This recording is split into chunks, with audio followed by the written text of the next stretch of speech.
So okay, let's start resonance. Resonance का basic meaning, resonance क्या होता है?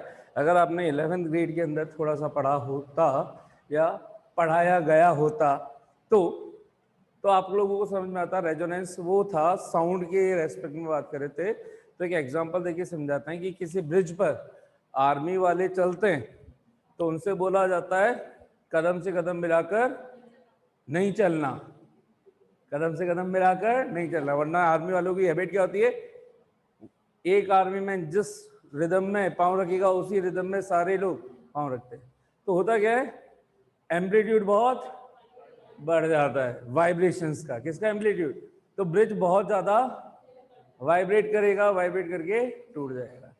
आप बहुत सारे यहाँ पर सिंगर मौजूद हैं और आपको गाने एक गाना दे दिया जाए, उसको गाने के लिए बोला जाए, तो अगर बस बोल दिया कि गाओ, तो एक अभी स्टार्ट हो रहा है, एक बाद में स्टार्ट हो रहा है, एक भेड़ बकरियों जैसे आप गाना स्टार्ट कर दोगे उसकी जगह। लेकिन अगर एक सिस्टम के थ्रू आपको पहले दे दिया म्यूजिक और उसके साथ बैकग्राउंड म्यूजिक भी चल रहा है आपका कैरोके वाला, तो आप एक साथ उसको गा रहे हो, तो क्या होगा, एक तो एक सिंगल पर्सन गाता है, 2 पर्सन गाते हैं, एक साथ बहुत सारे लोग गा रहे हैं, साउंड का एम्पलीट्यूड क्या हो गया, बढ़ गया। ठीक है, किससे? कुछ चीजों के मिलने से उसका नेट इफेक्ट का बढ़ जाना, वो है हमारा रेजोनेंस। ठीक है, तो यहां पर बात कर रहे हैं रेजोनेंस एसी सर्किट की। तो रेजोनेंस एसी सर्किट देखने को मिलेगा आप लोगों को एलसीआर सीरीज के अंदर। तो resonance LCR circuit, LCR series AC circuit. ठीक है, तो रेजोनेंस का बेसिक मीनिंग क्या हुआ, किसी चीज का के कॉम्बिनेशन से उस चीज को के इफेक्ट को बढ़ा देना। ठीक है, बेसिकली वाइब्रेशंस को बढ़ा देना, and vibrations are directly related to frequency, है ना। तो इन चीजों को बढ़ा देना। और हमारा इसके अंदर एसी सर्किट के अंदर एम क्या था, करंट को ऑब्टेन करना। तो करंट की मैक्सिमम वैल्यू को ऑब्टेन करना किसके अंदर, एलसीआर सर्किट के अंदर। तो करंट, तो वो कंडीशंस जिस पर हमें मैक्सिमम वैल्यू ऑफ करंट मिलना स्टार्ट हो जाए एलसीआर सीरीज सर्किट के अंदर, वो कंडीशन बोली जाएगी क्या, resonance condition of AC circuit या resonance condition of LCR series AC circuit. Got it. तो हमारा साथ जो एलसीआर सर्किट है वो कुछ इस तरह का है, resistance, inductor and then capacitor. तो रेजोनेंस का मतलब होता है साहब, आर्मी वाले अगर पुल पर एक साथ चल रहे हैं तो वो रेजोनेंस क्रिएट करते हैं, एक साथ चल के कुछ बड़ा बनाना, रेजोनेंस। ठीक है, रेजोनेंस जो नाम है।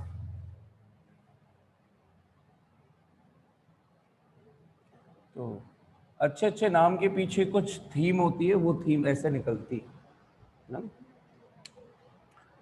सो लेट्स सपोज ये हमारा एसी सर्किट है। एसी सर्किट पे आपने अप्लाइड कर रखी है क्या, वही AC voltage E naught sine omega T. I current इससे फ्लो हो रही है, रेजिस्टेंस से जाएगी, ठीक है, इंडक्टर से जाएगी, कैपेसिटर से जाएगी। रेजिस्टेंस के साथ फेजर आई वेक्टर और V R vector in phase होते हैं। वीएल के साथ I vector and VL vector एक दूसरे से 90 डिग्री, इस तरीके से कि voltage leads the current by an angle pi 2। अब तो रट गए होंगे, है ना। और इसके अंदर voltage lagging behind by the current N angle pi 2। ठीक, तो एलसीआर सीरीज सर्किट की तो पूरी स्टडी हम ऑलरेडी कर ही चुके हैं, और उसका रिजल्ट क्या मिला है हमें, I naught is equal to E not upon Z या E not upon under root of R square plus XL minus XC का होल स्क्वायर, या एक्सएल की वैल्यू और एक्सी की वैल्यू सब्सटीट्यूट कर दें तो क्या मिल रहा है, R square plus omega L minus 1 upon omega C का whole square. This is the condition. तो इस पूरी सिचुएशन के अंदर किसको बोल रहे हैं रेजोनेंस कंडीशन, इस एक्सप्रेशन को देखना। the maximum value attained by the peak current, then that condition at which the I naught will attain its peak value and its maximum value, that peak current will attain the maximum value, is called the resonance condition in the AC circuit. AC circuit में जो peak current है या आई not है वो अपनी peak में भी उसकी मैक्सिमम वैल्यू को अटेन कर सके, उसको क्या बोल रहे हैं, या आप ये बोल दो कि जो करंट की मैक्सिमम वैल्यू पॉसिबल हो सकती है। आई नॉट तो होती है, तो आई नॉट में भी कौन सी वाली मैक्सिमम हो सकती थी किसी पर्टिकुलर टाइम पर, तो उसकी वो मैक्सिमम वैल्यू को जिस कंडीशंस पर ऑब्टेन किया जाएगा उस कंडीशन को बोलेंगे रेजोनेंस कंडीशन। और ऐसे सर्किट को, उस कंडीशन को अप्लाई करने के बाद जो सर्किट आपको दिख रहा है उसको बोलेंगे रेजोनेंट सर्किट। और जिस फ्रीक्वेंसी पे सारा काम हो रहा होगा उसको बोला जाएगा क्या, resonance frequency. Getting this? Resonance frequency को हम एफ आर लगा देंगे सफिक्स में, तो एफ आर से रिप्रेजेंट करेंगे। तो जल्दी बताइए इस एक्सप्रेशन को देख करके, है ना, आई नॉट विल बी मैक्सिमम कब होगा, जब ओमेगा 0 हो जाए, हाँ या ना? आई नॉट विल बी मैक्सिमम होगा जब ओमेगा 0 हो जाए, हाँ कि ना? जल्दी बोलो एवरीवन। हाँ भाई ऑनलाइन वालों बोलो, हाँ? No sir, no. हाँ भाई ऑफलाइन वालों, नो। तो क्या ओमेगा इनफाइनाइट कर दूं? ओमेगा 0 पे अगर नहीं हो रहा है तो क्या ओमेगा इनफाइनाइट कर दूं? नहीं। इसका मतलब हमें एक चीज तो पता चल गई कि इफ ओमेगा 0 को अप्रोच कर रहा हो या ओमेगा इनफाइनाइट को अप्रोच कर रहा हो तो आई not will not be maximum while it will be 0। कितनी हो जाएगी?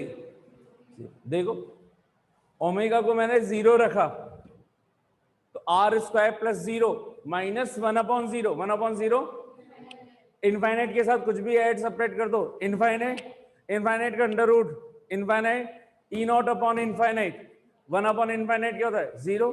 पूरी टर्म क्या हो गई? कब? जब मैंने ओमेगा क्या लिया? 0। लेट्स सपोज ओमेगा इनफाइनाइट ले लेते हैं।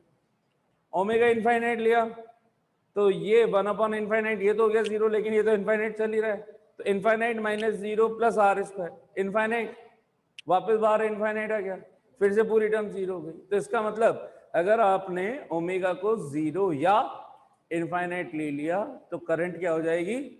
0 हो जाएगी। तो हमारा काम नहीं हुआ। इसका मतलब ये कंडीशन तो समझ में आ गई कि ये कंडीशन नहीं है रेजोनेंस की।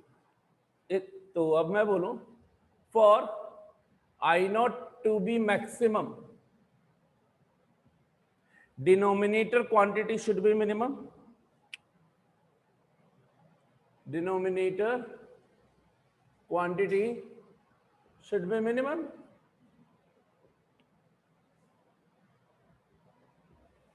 मिनिमम, ठीक है। तो एक तो तरीका केवल आर को 0 कर दूं, लेकिन फिर यहां पे पता नहीं चलेगा। दूसरा तरीका इस पूरी टर्म को, इसके स्क्वायर को 0 कर दूं तो केवल बस मेरे पास एक सिंगल टर्म रह जाएगी, तो 2 टर्म हट जाएगी डिनोमिनेटर में से, वो पूरी 0 हो गई तो एक सिंगल टर्म बच गई। तो नीचे डिनोमिनेटर बहुत कम हो गया, बहुत कम हो गया, तो ऊपर ओवरऑल पूरी क्वांटिटी क्या हो गई? बढ़ गई, इंक्रीज हो गई। तो यही हमारा लॉजिक है। So denominator should be minimum and for this क्या होना चाहिए? For this condition should be क्या होगी साहब? ओमेगा एल माइनस ओमेगा 1/ओमेगा c should be 0। Omega L minus 1/ओमेगा c शुड बी 0। यहां से क्या पता चल रहा है? Omega L is equal to 1/ओमेगा c। ठीक है, इसको इक्वेशन 1 देता हूं, इसको 2 दे रहा हूं, ठीक है। यहां से ओमेगा एक तरफ, एलसी दूसरी तरफ, तो ये कुछ कंडीशन आ गई साहब।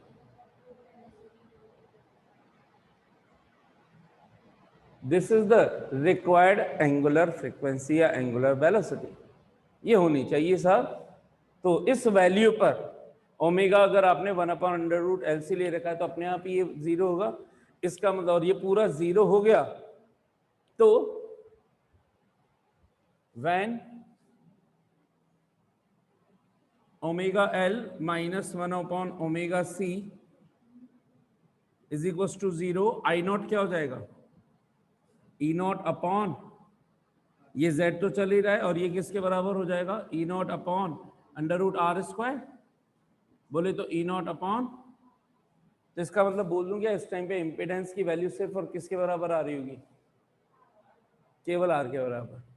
तो although you have connected all 3 situations here, all 3 elements, but still the impedance will be counted by only r, है ना।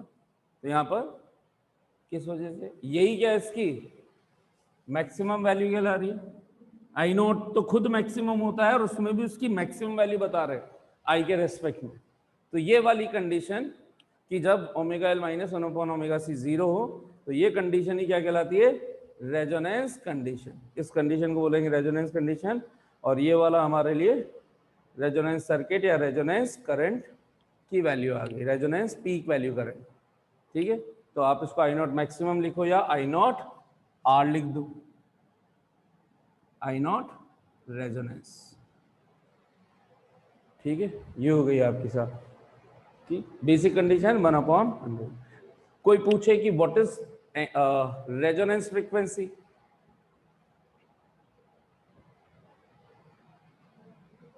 तो what is resonance frequency, FR।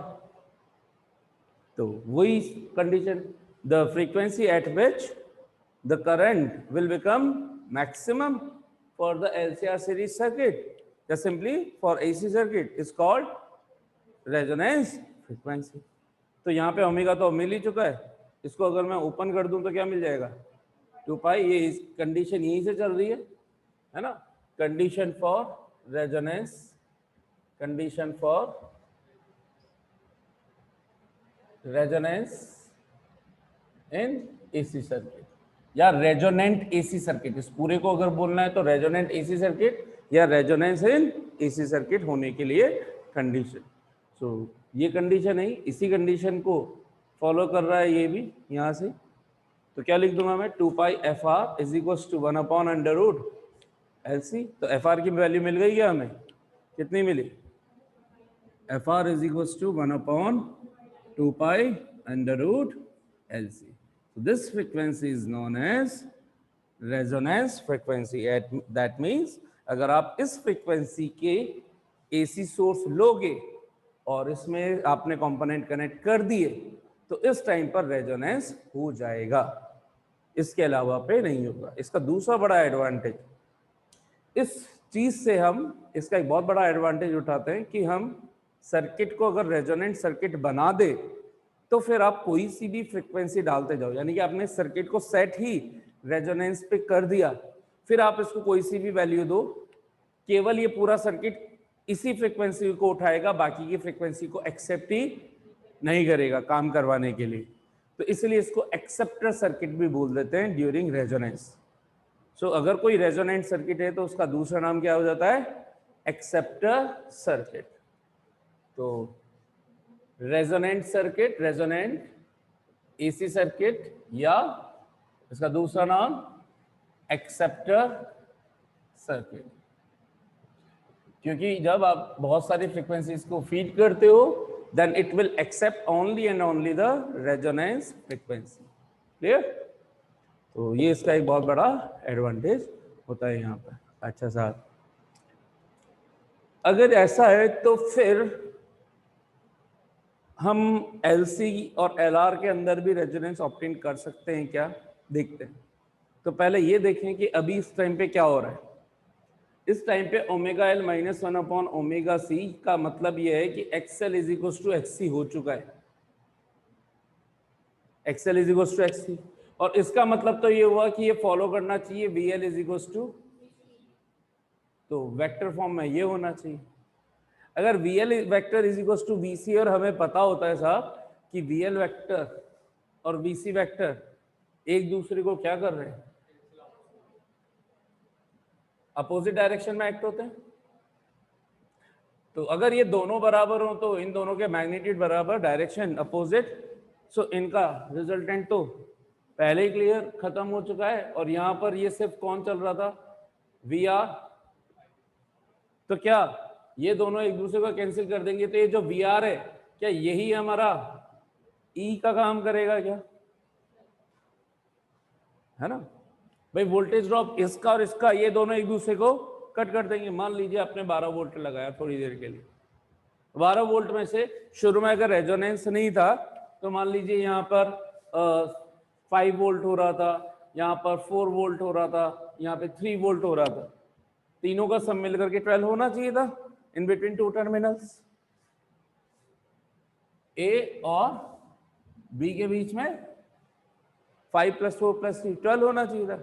लेकिन जैसे रेजोनेंस कंडीशन स्टार्ट हुई, इन दोनों के मैग्नीट्यूड क्या हो गए, इक्वल हो गए। ठीक है, तो यहां पर इक्वल होते ही ये दोनों तो एक दूसरे को कैंसिल आउट कर देंगे, तो इसका मतलब इन दोनों का रिजल्टेंट वोल्टेज कितना आना चाहिए। तो अगर रिजल्टेंट वोल्टेज यहाँ पे आ ही नहीं रहा, तो वोल्टेज किसके अक्रॉस जाकर के ड्रॉप होगा, सिर्फ आर के अक्रॉस।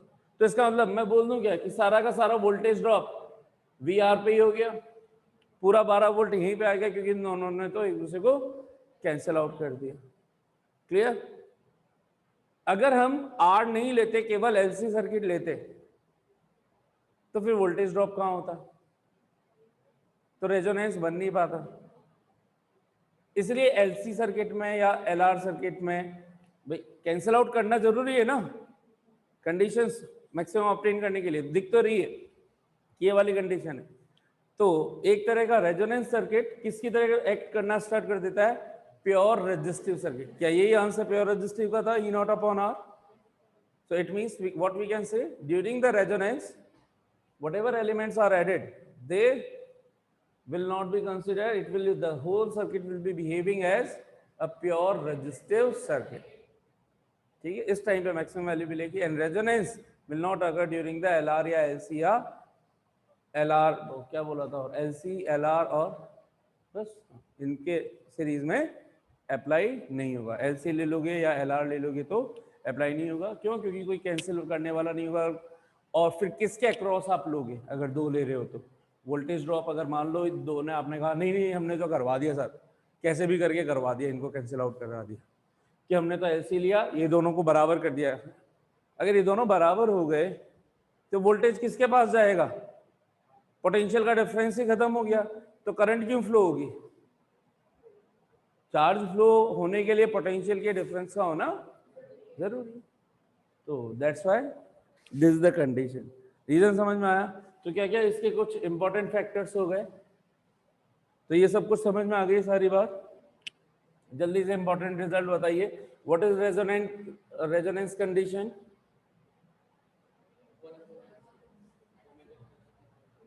रेजोनेंस कंडीशन क्या हो गई, डायरेक्ट लिखे तो XL is equal to XC या omega L is equal to 1/ओमेगा। भूलना मत, XL is equal to XC लिखते हैं, लेकिन एक्सी इज इक्वल टू 1/ओमेगा सी लिखते हैं। तो बहुत से लोग जल्दबाजी में omega L is equal to omega C, ये नहीं करना है ना। सेकेंड, इस टाइम पर द एसी सर्किट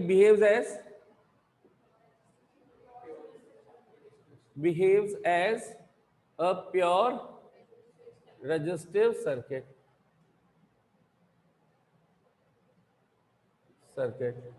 और क्या हो गया साहब इस टाइम पर, इस टाइम पर क्या हो गया, एक कंडीशन ये हो गई कि एक ये मिल गई, और resonance frequency 1/2 pi under root LC। ठीक है, और क्या, अच्छा सी बेचारा रह गया था। ठीक है, और क्या हो जाएगा, और क्या हो जाएगा इसके अंदर,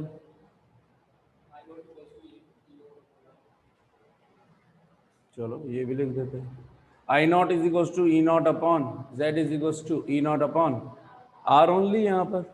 तो this implies that we can say Z is equal to R during resonance.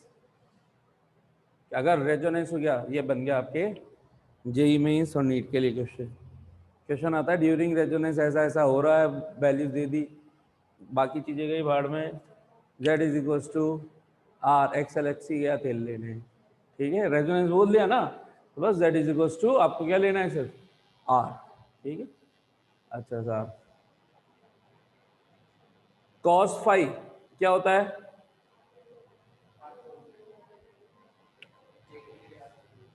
r upon is equal to 1। तो पावर फैक्टर कितना होता है? क्या इसी को हमने पावर फैक्टर बोला हुआ है? इसको ही बोलते हैं साहब क्या, power factor. cos phi is called power factor, power factor becomes unity, है ना, ठीक है।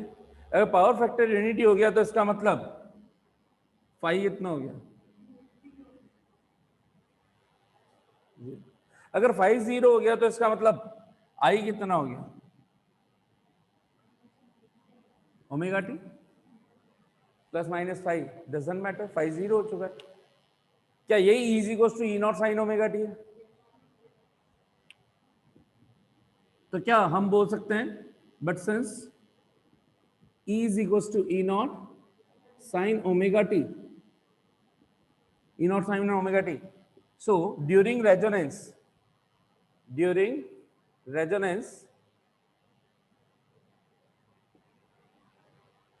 current and voltage are in phase, है ना, instantaneous AC voltage and current are in phase।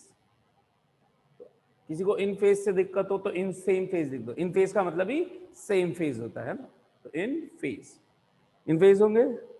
और बाकी ये कंडीशन मैंने यहाँ पे मेंशन कर ही दी, चाहो तो लिख लो कि इस टाइम पर VL vector is equals to VC vector such that magnitude of VL vector is equals to VC vector, है ना, but VL vector is equals to minus of VC vector, एक दूसरे के नेगेटिव वेक्टर होंगे, तो इसका मतलब इनका वेक्टर सम क्या आ जाएगा?